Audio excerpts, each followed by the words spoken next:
What's going on? This is Tori Kravitz. Welcome back to a new episode of She's with the Band here on KNOTFEST. We've got a special one. Today I'm joined by Lilith Czar. How are you doing? Good, Tori. How are you? Good. We were talking like before this interview started. Yeah. I haven't seen you in a very long time. I think I can't do the math, but it's a lot. I saw you in 2019 on Disrupt. 5 years. Yeah. Whoa. And then before that was, I think, 2015 Warped Tour. Probably. So we've done a lot of hot stuff together. We've grown. Yeah, for sure. We have become women in the years that we haven't seen each other. I know, it's crazy. And I mean, I did like quite the deep dive because I really wanted to like get some perspective going into this interview because obviously I've followed your career for so long. We've done so many interviews. Yeah. And our first one was 12 years ago. We're so old. I had like a total existential crisis about it. It was crazy. Oh my gosh! Wow, that's crazy. But so we've known each other for a very long time. Yeah, but since that time too, I mean, you moved to Florida, so welcome to my neighborhood. Yeah. And how long have you been living in Florida? My whole life. Your whole life. Okay. So. Got you beat. Okay. Sorry. Not that it's a competition. No. We can both be Florida gals. Yeah. I mean, I know you like kind of grew up here before going out to LA, we moved here when I was about 9 years old from California. And then when I got my first record deal around 17 years old, I moved to California and then pretty much been all over since then. But California was the main place that I lived for the last few years, or decade or so, and then in 2022, my husband and I decided we hated LA and it was time to leave, so we moved back here. Yeah, I mean, what a change of pace, because LA, I mean, obviously the music is out there and a lot of the show business, but it's like, it's such, I don't know. It's LA, not I that can much only anymore. do it in small doses. Yeah, no, for sure. I don't think there's much of a rock scene there anymore. I think it's primarily Nashville, if anything, but, this day and age with touring and social media and everything, it doesn't really matter, I feel, where you live. But yeah, it is a change of pace for sure. It's quieter, it's calmer, and that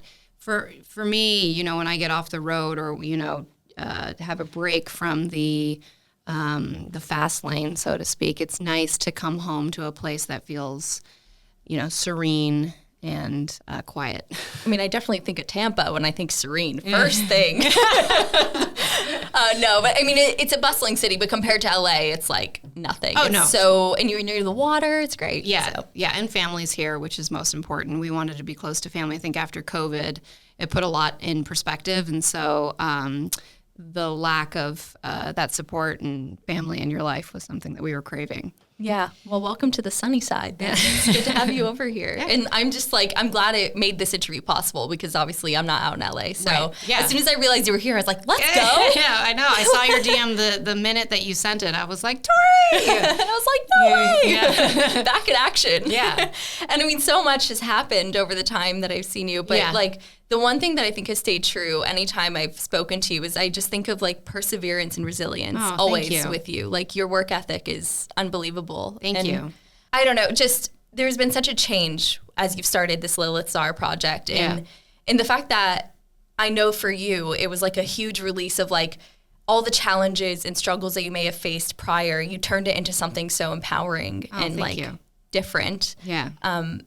But yeah, really what I want to understand is, as far as like this death and rebirth, why do you think that was like the key to reach this level of success that is bigger than probably anything that's ever happened for you before? Putting truth that's in your life into your art.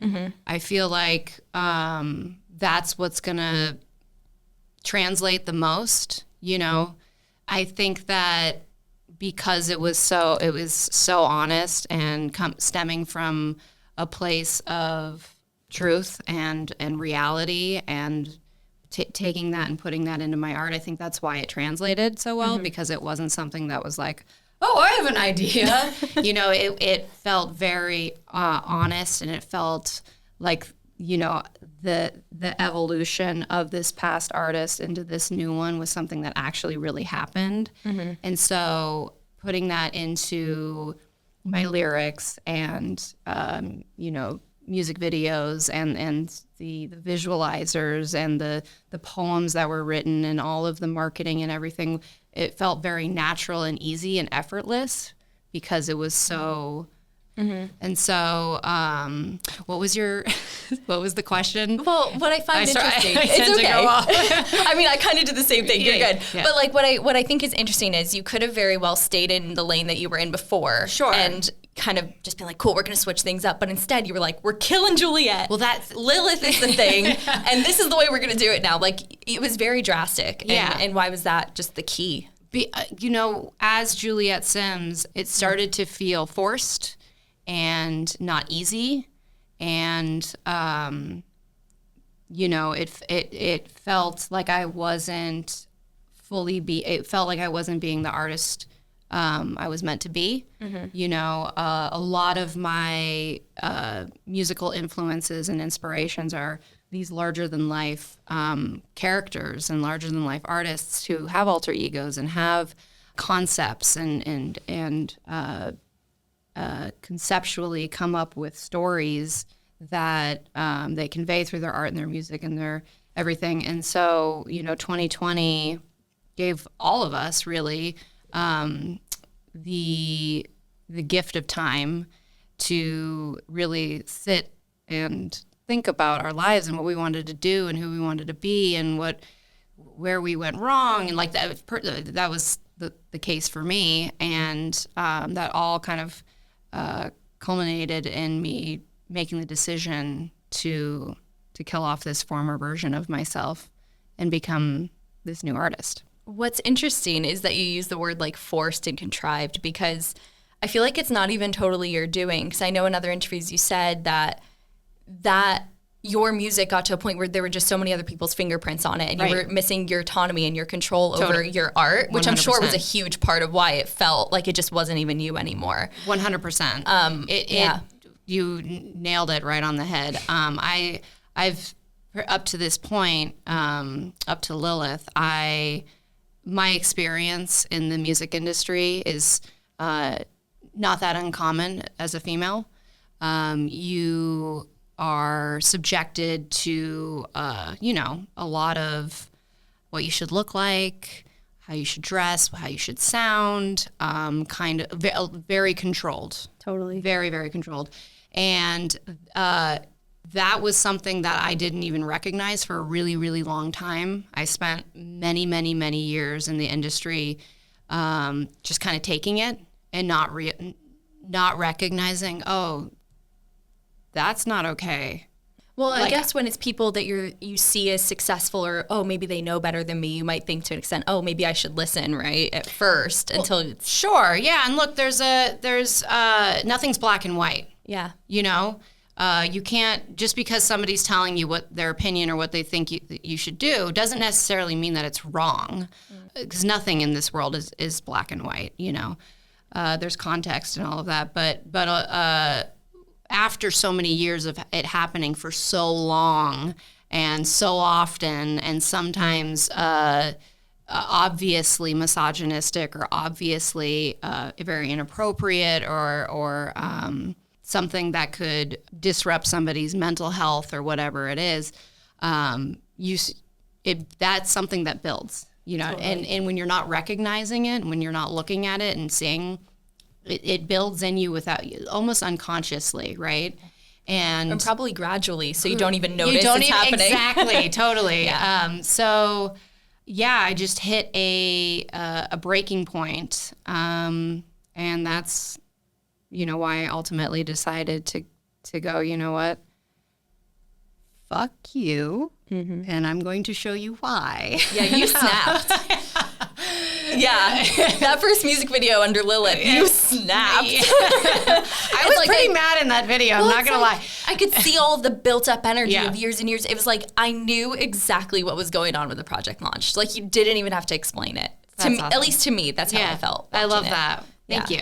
I mean, so I as much as this is like negative that this happened to you, I also think it's probably a really productive conversation. Oh, because, absolutely. Look, I'm not, there's not a single part of me that feels victimized or regrets. In fact, everything that I have struggled with or been through or dealt with, I feel like that, in a sense, is how you become a stronger person. Mm-hmm. It's how you find out who you are. It's how you build character and strength and perseverance. And, I thank God that I haven't lived a life in a bubble or not subjected to things that are uncomfortable or, bad or whatever it is, because it makes you unfuckwithable. Yeah, I mean, the strength in Lilith feels so genuine and real because it is. Because if you hadn't gone through those things, you probably wouldn't have that fire in you the way you do. Sure. So, I don't know. That's how I interpret it, at least. No, thank you. Not speaking for you, but... No, you can speak for me. You're right. Damn, let's go. But the last thing I kind of want to unpack with this topic is, why do you think it's happening to so many women? Because you're saying it's such a common thing. And what have you learned from now taking back the control with your project now that you think maybe could help other women to do the same? Well, I don't think that it's, you phrased it, why is it so common now? Honey, this has been going on for a very long time. Well, yeah. You know what? Wording was off. Why has it been going on forever? If you even just look at the story of Lilith, of the actual Adam and Lilith, this is before Eve was made, right? Mm-hmm. The story is that Adam and Lilith were made from the same molecules, the same filth and dust, the same atoms, everything, right? So they were equals. And when Adam wanted to have sex with Lilith, essentially, he wanted her to lay beneath him as to be the submissive, right? Mm-hmm. And that didn't make sense to her. She's like, well, no, I'm not going to submit to you. Like, we're equals. And that's ultimately why she was cast out of Eden. And then Eve was made from Adam's rib. And then the story goes on about with the apple and the forbidden fruit, and she's the temptress whore. And so you can see from the very beginning, women have always been painted as the, temptress, whore, sinful beings. Right. And so, from the jump. Damn, I knew we were going to deep dive in this interview, but you deep dove to the more deepest possible dive. So, even books that I read or period piece shows that I watch, mm-hmm. You're always watching women face adversity and being subjugated and all of that. So, this is something that's been going on for quite a long time. And I just think that now we're living in a day and age where it's, for many years now, but it's being talked about, it's being exposed.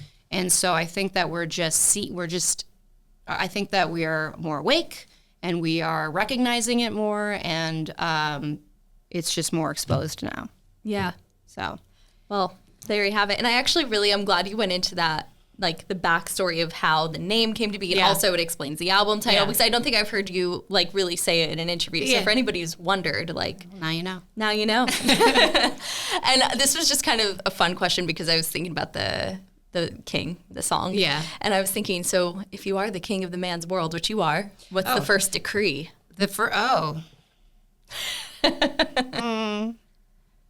I guess I would have to say, first and foremost, equality. I think that society tends to overcorrect itself when it needs correcting. And I truly believe that equality is not someone getting paid back because they've had something for so long. I truly believe in same for everybody. And so that would be my first and foremost. Second one would be lots of foot rubs. Let's go. All the time. Massage my feet. And then third, okay, you pick the third one. Third one. I don't know why, because we were talking about pickle jars earlier. Pickle jars for all. Sure. I do love pickles. What's your favorite kind of pickles? I realize now that you threw it back on me that was a very high pressure question. Yeah, see, you picked pickles. I picked getting my feet rubbed, which is great. And then one thing that would probably solve the problem on planet Earth. Right. And you picked pickles. Well, here's the thing. You've solved the problem, so then we could just have fun. You know what I mean? Eating our pickles. Wait, what kind of pickles, though? They got to be hot and spicy for me. Okay. What about you? Bread and butter. Whoa. Yeah, like a little... Bold choice. Yeah. But the bread and butter that has, like, a little kick to it. So it's kind of like you know? You're sweet and salty, and you're just, like, packing a punch. Thank you. Yeah, that's a good thing. I think it's a good thing. Okay, cool. I'll take it. And I did want to talk, too, because... obviously, I know that Andy's here with you in Florida now, which is very fun. And you guys have been together for 12 years. I did not leave my husband behind. I mean, that'd be crazy. You stay. And you've been together for a very long time. Like, I remember if anyone decides to go back in the YouTube archives, interviewing you all in, like, a tiny club on a tour. Yeah. I don't even know when. I know. Yeah, we've been together since 2011, so it's 13 years. Yeah, and probably that interview I did with you all was like a year or two into the relationship. That's crazy. Yeah. But obviously being two creatives, I imagine it gets quite interesting in your household between 100%. So many ideas, so much music. All we're doing all day long is like making shit. That's awesome. Yeah, and so, but you know, it's like it's something we're quite proud of now, because when you stick two prolific artists together as a couple, and they're both lead singers, and they're both the type of person that's like, but me. It, you know, there's a learning curve to that in a relationship, and we've really learned to compartmentalize our own narcissism, so the other person can have their moment. Yeah. So like, that's so lovely. Right. So if I want to show him something a song that I wrote, or talk to him about whatever, like going to the studio and travel, like whatever it is that's about me, he's very much learned to go, okay, I'm going to take off the Andy hat and then I've, learned to do it as well. So vice versa. And, but yeah, I mean, in our house, it is at all times making things, writing things, planning things, creating. I think that's really cool, though, because I wouldn't know how that would go down if you're like, no, this is my art, you stay out of it, and vice versa. No. So the fact that you're both so involved in each other's work and into that is really cool. We are heavily involved with, like, if he's writing a music video concept, he'll read it to me, and I'll go, okay, that's awesome. What if da-da-da-da-da-da? And he'll be like, oh, wait, that's a really cool idea. And like vice versa. If I'm like, yeah, I'm really stuck on this lyric, and he's like, what if you use da?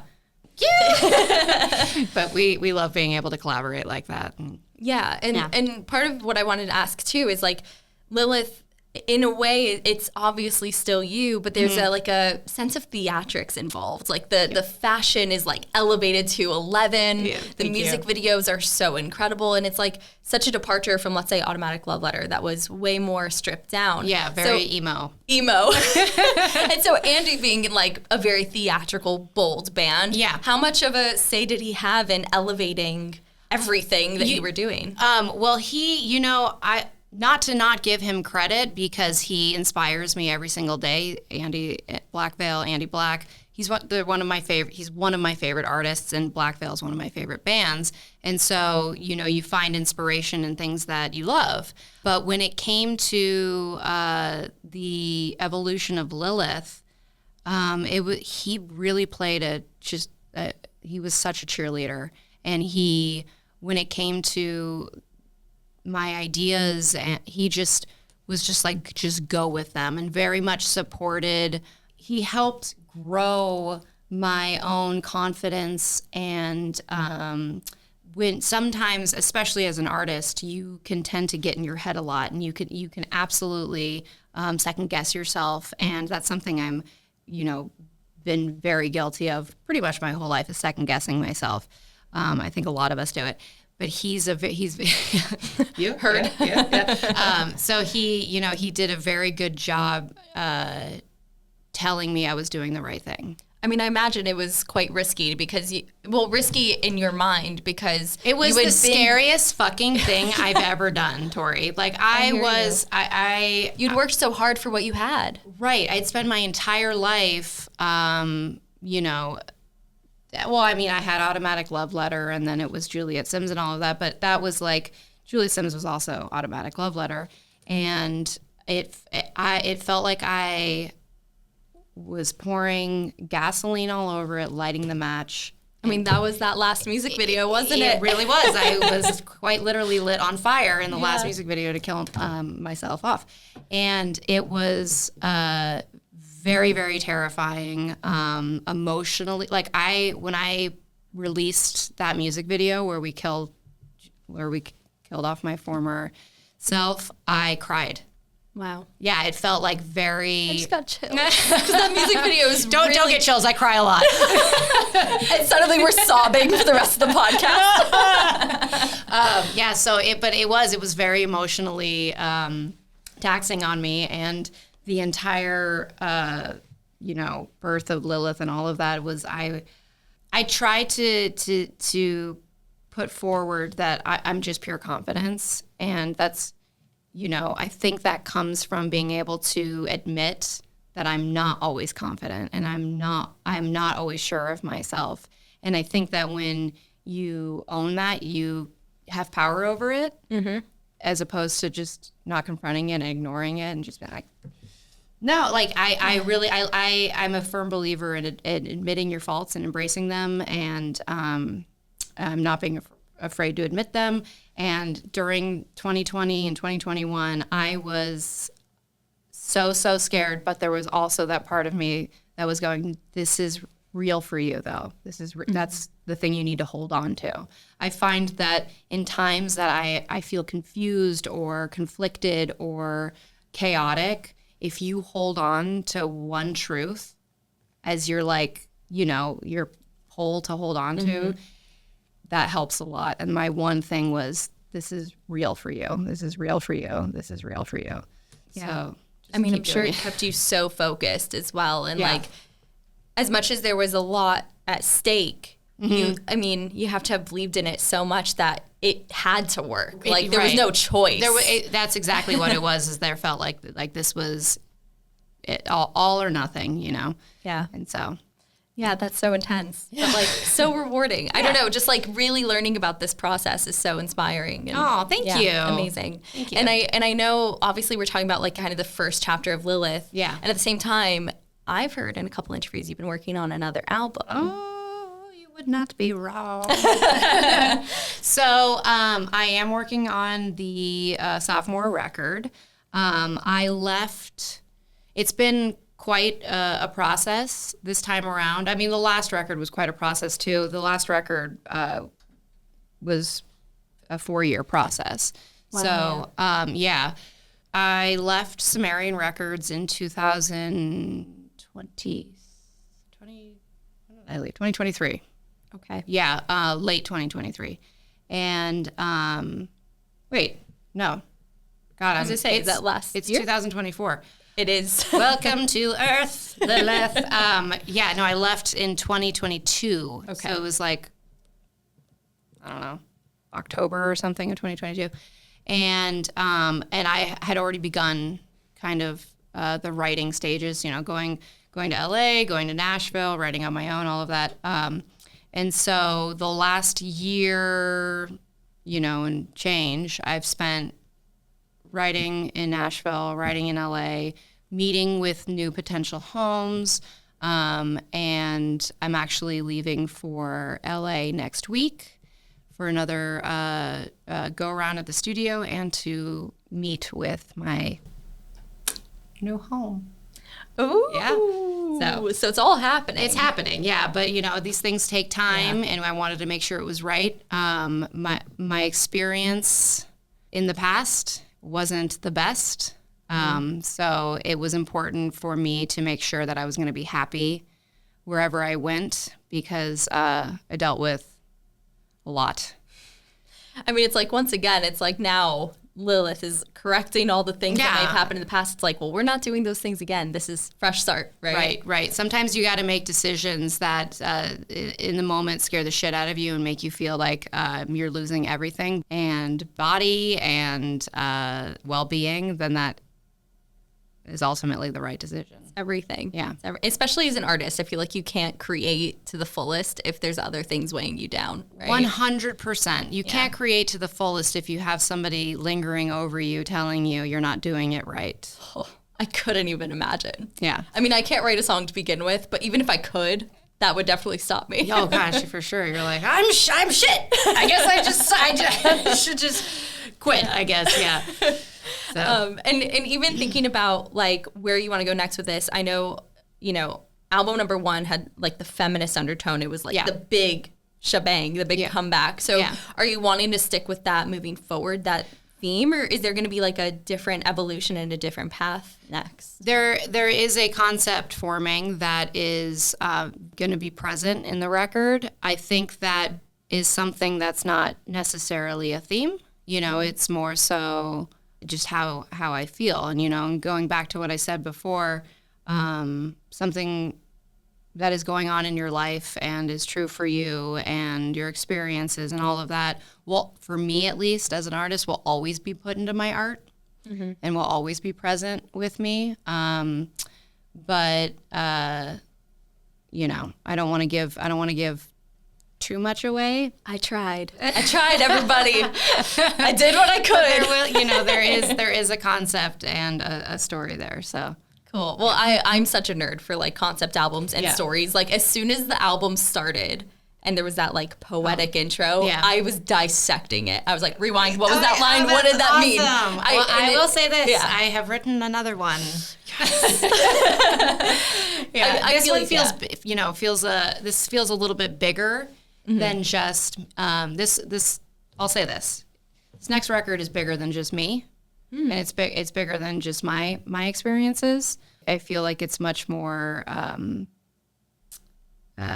universal, beautiful for things we go through as humans. I mean, that's the best though, is when you can see yourself in someone else's music. Like that's what connects us all. Sure, that's why we listen to music, and it's why we feel like it heals us and mends us and saves us. Absolutely. Yeah. And something else that saves me is your fashion. Oh, heck yeah. And I want to talk today, about it. Though. I'm like kindergarten core today. Please. Please. You don't even understand. Coming to this interview, I normally will just wear whatever, and I tried on like 5 different. I'm like, no, I'm going to see Lilith. She dresses so amazing. Fantastic. Like, well, yeah, because I thought about it a lot because I knew I was seeing you. I'm going to follow your Depop. I see what you're up to. Girl. I love that. So, I love Depop so much. It's Depop. Yeah, you're into it. Oh, sure. I mean, I'm a huge believer in. Like, a lot of what I wear is vintage, or it's made from, like, mom and pop places or slow fashion and all of that, because I think that we're destroying the planet. And so I love Depop for that reason. Like, I love being able to keep it circular, so to speak, and I love buying from Depop. Yeah, I'm a huge Depop supporter. Big thrifter here as well for the same reasons. I love thrifting. It's honestly, I shop, I would honestly say like 95% is vintage, and then 5% is like socks and underwear that you don't want to get used. I mean, maybe for some folks, but not here. But yeah, like not only can vintage fashion be better quality, unique, and like could be pretty affordable, especially on Depop. You can find great stuff, but it's also saving the planet, folks. Yes. And Lilith has one of the best Depop shops I've ever seen. So, where did your love for fashion start? It started by music, listening to Stevie Nicks and Elton John and David Bowie and Aerosmith and Robert Plant, Zeppelin. I don't know why I needed to say that. I love If you don't know what band Robert Plant sings for, then you should stop listening to this podcast immediately. Or just open another tab, and after you're done watching this podcast, go look it up. Learn. I grew up in a household, in California. I grew up in a house where my dad and all of his brothers and all of their wives we were surfers. Sick. And so what comes with people who surf is good music. That was just so present in my childhood. And we never had silence in our house. It was always, everybody I named, but Janice and Aretha and Simon and Garfunkel and Steve Miller and the Beatles and the Stones, and goes on and on and on. And no wonder you have so much soul. Oh, thank you. But back in the day, with all of these records and CDs and stuff, and tapes, came, the artwork and going through and looking at pictures. And so I can remember as a little girl being fascinated with the fashion and the clothing and all of that. And I was obsessed, so much so that my mom created a dress up. We had like this closet in our house in California growing up that had bins and bins and bins of dress up clothes. So fun. Yeah, and my grandma would make us stuff, and my mom would make us stuff, and me and my sister it was like a thing that we did every single night. We get like an hour and a half of dress up. Oh. So we'd pull out the bins and we would dress ourselves up and then put on a show for my family, and that's kind of where it all started. How wonderful that you were encouraged so early to be creative with fashion and find your identity like that. I mean, I love and support that I got from my parents growing up. They really, really encouraged all of us to follow our dreams and follow the things that made us happy. And so, good on them. Yeah. Look at you now. Love you, Mom and Dad. Thanks. And what's cool, too, is like being a rock musician. There's so much of an identity of anybody who's involved in rock music that goes hand in hand with fashion. Like, I could definitely see it in you, too. Oh, thank you. I feel like I could look at you and be like, she's into rock, for sure. That's awesome. Yeah, I think that, and I've said this in the past, but I believe that I feel like the music and how you present yourself to the world go hand in hand. And there should be a continuity there and a harmony. And so, I love seeing artists that have their own, thing going on. I mean, it doesn't have to be the most in style or fashionable thing, but just something. Yeah. I love seeing that. I mean, I know you've toured with quite a few other like female rock artists at the moment. And when I think as you were saying that, I could almost see the photos flashing in my head that all of them have their own identities. Dorothy, the Pretty Reckless, Hailstorm. Yeah. They all have like their looks, their things, as do you. Yeah. Is there anything else you've taken away from them as like 100% peers in working with them in this era? Absolutely. The first tour that I did as Lilith was also my first arena tour ever. So like I hadn't toured since 2019. Oh my God, yeah. And then all of a sudden in 3 years later, I'm being put on tour as this new artist opening in an arena for Evanescence and Hailstorm. Go big or go home. No, I almost shit my pants the first night. Like I'm not even kidding. I was like chugging Pepto. Was the diaper ready? Like on the sidelines. Sorry, everybody. It was horrifying. But I after I played the first night, I went and watched Hailstorm after my set, and Lizzie is an alien. How so? She is not of this earth. She's not from this planet. Like watching her was like, oh, no one can do. No, you got that from some mythical place in a land far, far away. She's incredible to watch live. So watching her and like as a vocal nerd, as somebody who like I do vocal exercises and lessons every single day. I have a person that I go to and I record my lessons, and I'll pick one, and every single day, even if it's for 15-20 minutes, I will put a vocal and I will warm up my voice, and I will work on breathing techniques and all the above. Watching her perform, I was like, she has perfect technique. So as a just a vocalist, watching her sing was very like informative, and watching where she took breaths and how she went into that from mid-range to that, high C, and how smooth it was. Just like, it was like incredible to watch. And then Amy, same thing. Same. Unreal. Watching Amy sing is like a religious experience. Yeah. It is. Some people go to church, some people go see Evanescence. Yeah. But yeah, so it was, and same with Taylor. Taylor's an incredible front woman. Her voice, Taylor's voice is so her voice. Like you just know it, the second she opens her mouth, that's Taylor. I think that's a sign of a great artist, is you can hear split second and be like, I know exactly who that is immediately. Right, and they don't have to look. And a lot of people have that, and you might not be the best singer in the world, but if you have that quality where the moment you open your mouth, people know it's you, that's what makes you a great singer. Yeah, you have that. Oh my God. Yeah. But I think what I really take away from everything you've just said as well is anybody who thinks they can't do it because, it doesn't happen naturally, like there's work going on. Like the fact that you're telling me you train every single day, I mean, you're basically an athlete, but a vocalist. You know what I mean? Like it's a 100%. Sport. It is a sport, and it's it's harder than being a guitar player or a bass player or a drummer because you're using your body.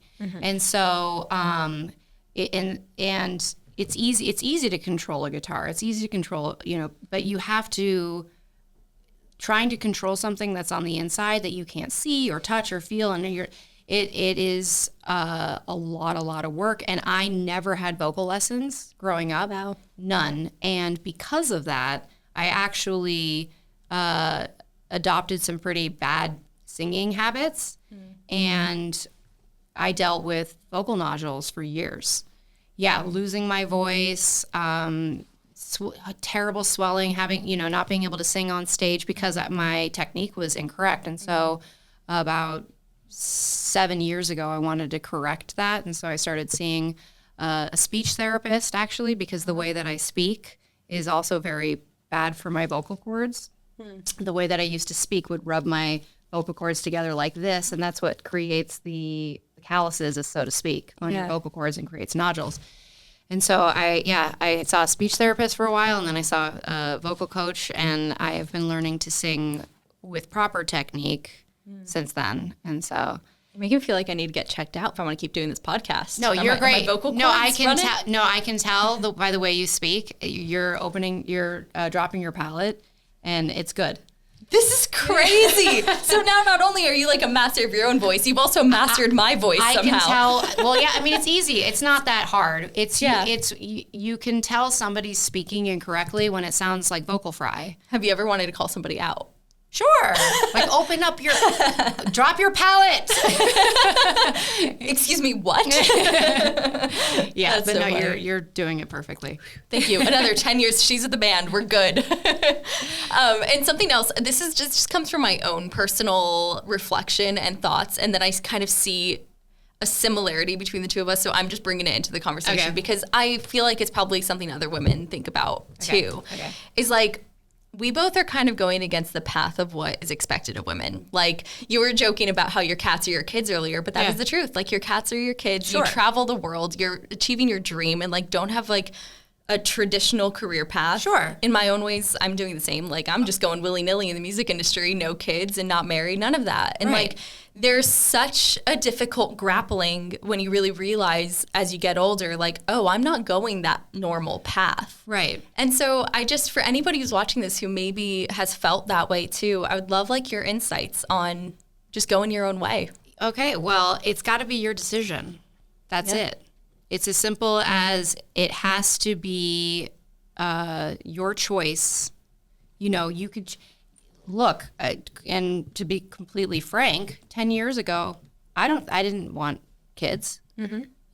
Now as a matured woman, now that's something, if I want to do it, I can make the decision to do that if I want to do that. But having other people put the pressure on you for that it's none of their business, first and foremost. This is true. But it has to be your decision. Totally. No one should ever be making your choices for you or decisions for you or putting pressure on you to do something that they think that you should do. Yeah. That's asinine. Or even like the fact that it's just the society pressure, isn't it? Sure. So it's like, I guess even just acknowledging that that's what it is frees you from it totally. 100%. Yeah. We're living in a day and age where you open up your phone and you're being told, whether it's not right up in your face, it could be more suggested, or, beauty standards, ageism, so much. how people should be living their life. Like you could literally open up Instagram and be like, oh, why am I not living life like that? Why aren't I on a yacht? Drink, like just living life as a vacation. Like, what's wrong with me? You know what I mean? Like you get suggested things every time you open up your phone. Mm-hmm. And so I think everybody is feeling pressure in regards to how they should be living their life, or what they should be doing, or they're not doing it right, or for me, again, I go back to when chaos like that is happening, you have to hold on to the things that keep you stable. Yeah. And my things are my own integrity, my own moral compass, what makes me happy, what's my choice, and disagreeing with the idea that others get to tell you how your life should be or how things should go. You got to disagree. That would be my biggest piece of advice. Yeah. Is if it's not true for you, disagree. Damn. If the mic wasn't on a table right now, I'd say we should drop the mic, but let's not do that. But I'm really please don't. That's a lot of money. About it. But I'm really glad I asked you that, because although like I don't know you on a personal level, like you just strike me as somebody with like freedom and just have made the choices that resonate with you and are living your life so truly. Thank you. Like everything you're doing as Lilith Czar is total proof of that to me. Thank you so much. So that's why I wanted to ask you that. Like I know I could probably ask any ladies that come on this show, but you really, to me, resonate with that. That is a really big compliment, and that's a place that I've been wanting to get to for years and years, and you have to work on it, though, every day. Totally. Again, I am human. I still find myself going, well, that, or I don't sound like that, or should I do this? And then you have to catch yourself, and you go, what the fuck are you doing? That's not healthy. That's not a way to, live your life. And you've got to go, I disagree with that. That's not my thing. So do you sometimes, when you're in those modes, think, well, what would Lilith do? Like, is there sort of an alter ego situation? For sure, 100%. Absolutely. I ask myself that all the time. Like, even when it comes to, social media, I'll do that. I'll go, well, is that past me or present me? Sure, absolutely. Because, that was something I was kind of wondering when I was, like, going through all this. I'm like, so has she, like, morphed into one as Lilith Czar? What has happened? I have become... How far has this gone? I don't know. And, like, how do I address you now? All of these things. It's, like, it's so interesting. Oh, well, I'm still Juliet. I think that I'm never going to throw away the girl that brought me here. Oh, that's so lovely. Well, but it's true, like you can't shun the past of yourself because it wasn't in the moment the greatest, or who you ended up being. Like, that's the person who carried you to whoever you become. And so you have to honor that person, and we also adore who you are now. Well, thank y'all. Miss Lilith. Thank you very much. Of course. Now, we end every episode on She's with the Band with 4 jaw-dropping questions. Oh, boy. They're my personal favorite. Okay. And especially with, like, how much experience and knowledge you have, I think you're going to have some really fun answers. Okay. So, you ready? Oh, God. Okay. Yes. It's fine. Okay. You're gonna be okay. I know, but you saw me with the decree question. Whenever I put under like do do do do do, my brain just goes bye bye bye. I mean, I answered pickles, so like same. I feel like we're gonna watch this back, and when we're in a calm state of mind after like realizing how hard that question hit, we're gonna comment on the episode and be like, actually, this is my actual decree. I know, totally. When I'm not panicking. Oh, that's 100% the story of my life is like I'm pretty socially awkward. And like when I am alone in my room, I'm like, I'm so funny. Like, how did I think of that? How did I write that? But then I get in front of people and it just goodbye. Yeah. Well, I have notes because otherwise it's like blank. No, totally. So yeah, we will listen to this back and go, God, I should have said this. Why didn't I say, like, what is, so equality was a great answer that saved the day. So as far as jaw-dropping questions, we'll start with the easy one. Okay. The most jaw-dropping experience you've ever had at a show. Now, this could be one of yours or just one you've been to, just something like dropped your jaw. Dropped my jaw. Okay. Glasgow. February 2023. I was on tour opening for Black Veil. And that show, specifically that show was unlike any concert I've ever had. The crowd was so, I think that when you go to a concert, it's 50-50. It's not just about the artist or the band playing. Totally. It is also, it's primarily about the audience. They bring so much of the energy in the room. So much to the energy. I mean, what are we doing there if not for them, right? Otherwise, it's just a glorified sound check, really. Sure. Without them. Which I've had sound checks that are exactly the same as the show itself. The amount of people. So Glasgow. Yeah, Glasgow. It was unbelievable. It was unbelievable. I could not believe the crowd. Crowd surfing. Like, it was the most intense, insane audience I've ever had in my professional career. And were they just going wild? The energy that they were creating made me feel. I mean, I've never sang better. I've never performed better. It was palpable.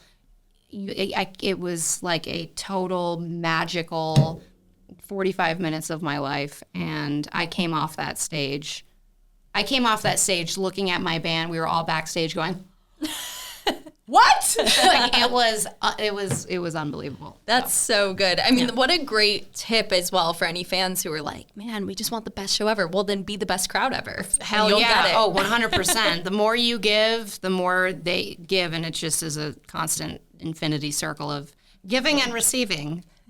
Yes. I'm actually surprised you didn't say something really wacky or vulgar that happened on Warped Tour, because I feel like every day there was something really, really weird going on around there. Like, kids were doing crazy stuff. I mean, kids are crazy. Yeah. Let's be honest. I think no matter where you go in the world or, what venue, kids are scary. Especially at a show where it's like all bets are off. Yeah. Oh, sure. And the next one we have here, the most jaw-dropping misstep earlier in your career and the lesson that you learned from it. Honestly, oh my gosh, I'm taking this to a dark place. It's okay. Okay. Giving into peer pressure. This industry is filled with glorifying and romanticizing drugs and alcohol. Big time. Yeah. And no one woke up after a night of getting shit-faced and partying and was like, yeah, that was a good idea.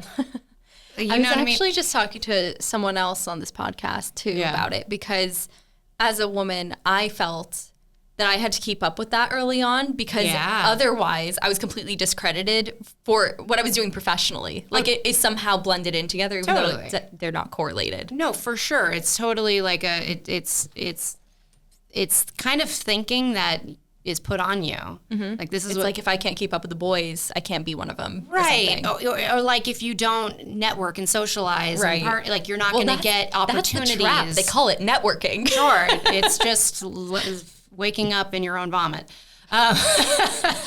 Wonderful. Yes. Yeah. I'm a lady. It was something that I fell victim to. And it became a problem. Like I depended on it. I was using it as a tool to feel better, to feel happier. It became self-medicating at one point. And it was destroying my life. Yeah. It was destroying my health, my mind, my body, my career, my relationships.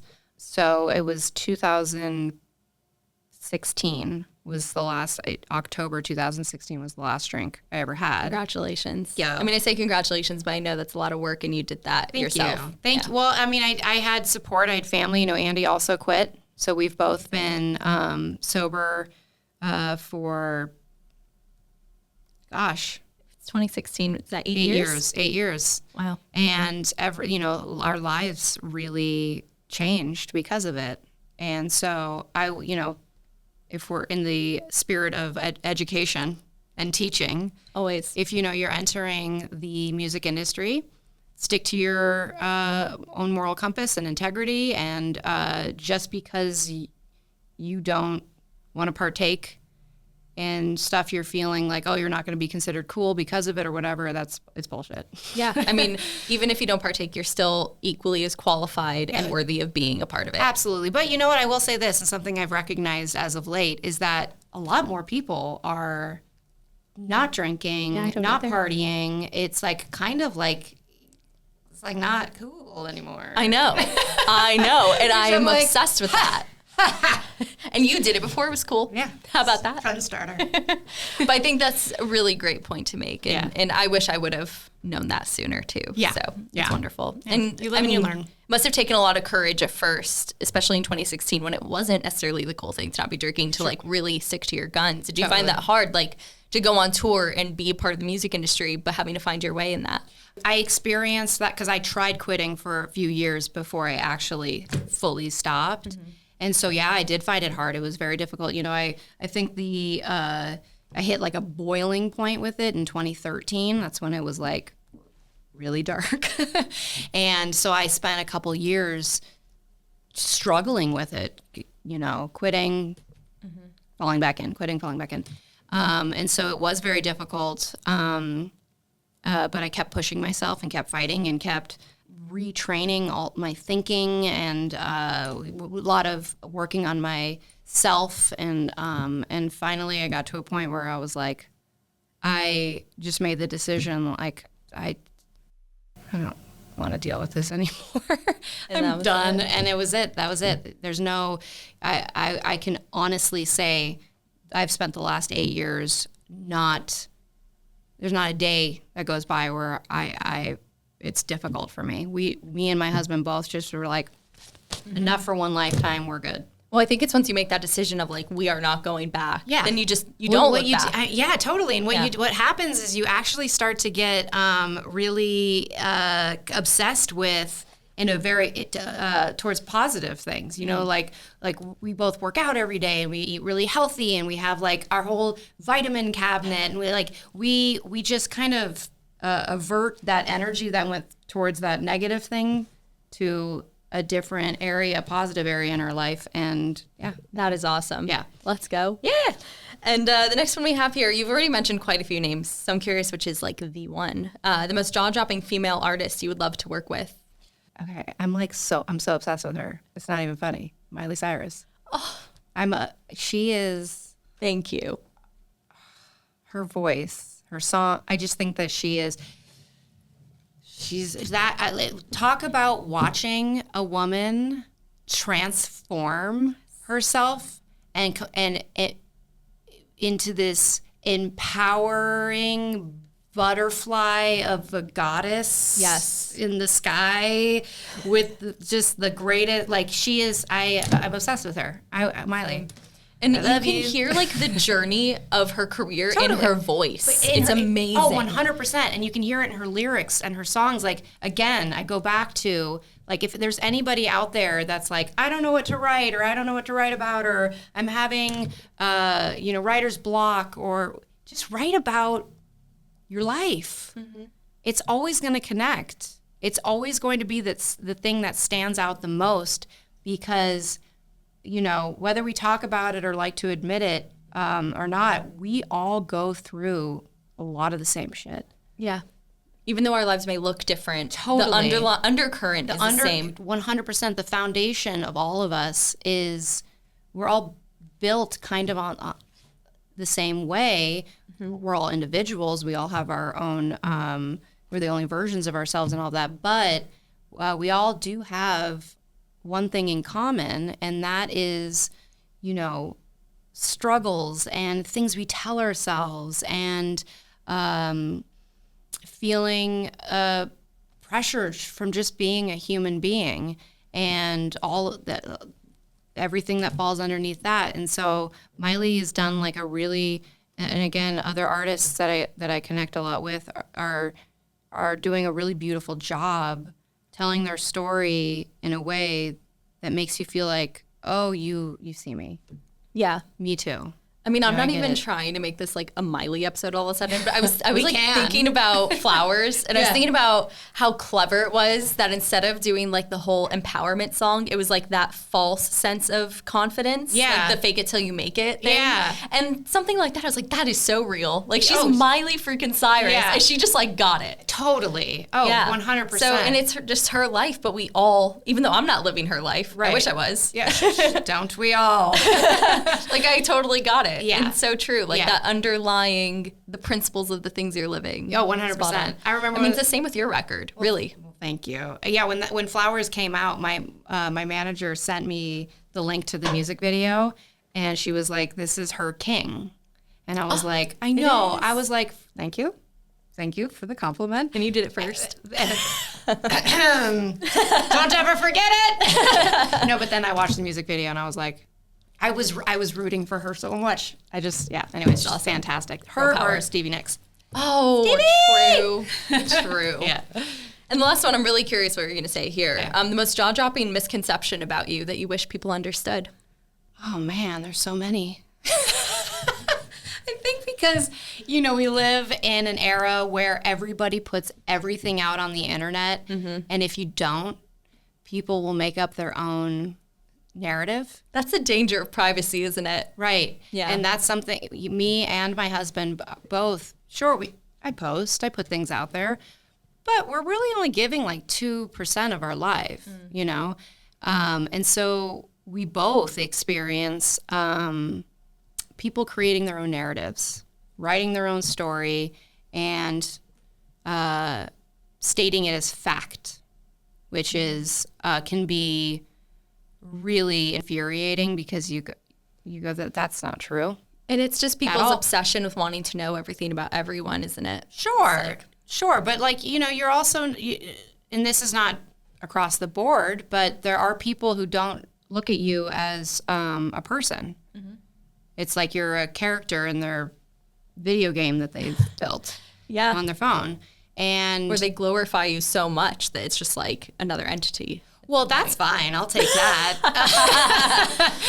It's more so the stuff that's made up and put out there that you're like, that's just not true at all. Mm-hmm. And I don't even want to ask what those stories are because I don't want to give any further power to them. But just everybody knock it off. If you're not getting it from the source, you don't have to ask yourself, I wonder if that's true. If it's somebody that doesn't know me personally, isn't a best friend of mine or my husband or family, like it's probably not true. I have put everything that I have ever made financially into the last few years of my life. I work, not only am I a full-time artist, I also have a number of jobs, side jobs to pay for not only rent and my life, but also to be on the road, for instance. Mm-hmm. I spent the last couple of years on tour. Not only every penny I made on tour does it go back into the tour, but when I wasn't on stage, I am working on my phone to make money to support being on the road. Mm-hmm. So I think one of the biggest misconceptions that drives me insane is how much I take care of myself how much I have to bust my ass in order to do this. I think people don't really understand how hard it is to be an artist and how unlucrative it is. It is. It's a hustle. It is a hustle. You're essentially not making money until you are packing rooms out and in that instance touring in a van as a rock artist. I mean, that's a big misconception. Yeah. Is that even some of the biggest artists you listen to, they're probably like, just understand like how, like, oh my God, just a perfect example is how much, the arena tour that I did, how much that cost me. I don't want to say, but it was more money than I've ever seen in a year. Yeah. And to not receive help from your label or whatever to do it and depend on yourself. It's brutal. It's brutal. It's been, the last year and a half of my life, I've had to work very, very, very, very hard in order to come back from that. Yeah. And for the record, it is no one's place to judge what you're doing with your money, how you make your money, or anything. Exactly. However, I think it's really great that you brought to light how important it is to support musicians and to respect. Buy a shirt. Buy a shirt. Show up and see the opening band. Stream the songs. I mean, it takes 1,000 streams. Do you know that it's 1,000 streams of one song for it to count as one song being purchased? It's and even then you get fractions of pennies. Yeah, and that's why merch is nice. merch is how I got through some tours. Yeah. It's like every night the merch guy would come back and be like, "This is how much we made." And I'd be like, "Yes, tonight will be the night." So, well, I mean, continue your hustle. I hope it all comes back to you 100-fold. Thank you. Because you've worked your ass off for Thanks, it. Tori. And I acknowledge that. Thank you. And I acknowledge you. You have been here since the beginning. You are such a strong woman. Thank you. I don't know how you don't have a single line on your face after the 14 years I've known. Like, you look like you have are frozen in time, by the way. Thank you. Beautiful. And I admire you so much. And I think that you are powerful and perfect. I appreciate you. Likewise. You're welcome anytime on this podcast. Thank You you. are the best, and I'm forever a fan. Awesome. Yeah. Thank you. Well, I'm very happy to be here. So thank you again for having me. Thank you so much. And everybody who's watching, this has been She's with the Band. Make sure you subscribe here on KNOTFEST. We're here every other week. Make sure you're followed it on Spotify, Apple Podcasts, wherever you're listening right now. And stay tuned for more great artists on the way. Catch you next time. Bye, y'all. Bye.